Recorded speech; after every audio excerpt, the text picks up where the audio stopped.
নমস্কার। আজকের পরিবেশনায় কবি সুমন বিশ্বাসের লেখা বিশ্ব পরিবেশ দিবস।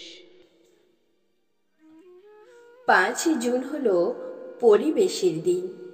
বাকি 364 দিনই আমরা উদাসীন।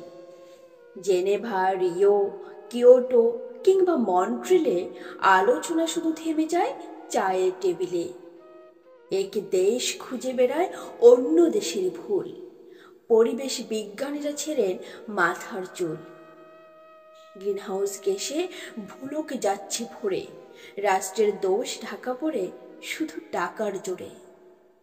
গরম হচ্ছে বিশ্ব আর মেরুর বরফ গলছে, বাড়ছে জলস্তর, এটা বিজ্ঞানীরা বলছে। তেল কয়লা পুড়িয়ে চলে সভ্যতার চাকা, বাড়ছে নগর উন্নয়ন, বন হচ্ছে ফাঁকা। যে পরিবেশে বাস করি সেটাই করছি নষ্ট।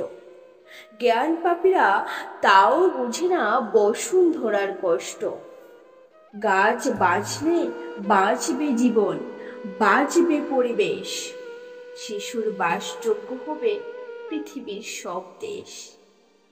জীব বৈচিত্র্য ধ্বংস হচ্ছে প্লাস্টিক ক্যারি ব্যাগে।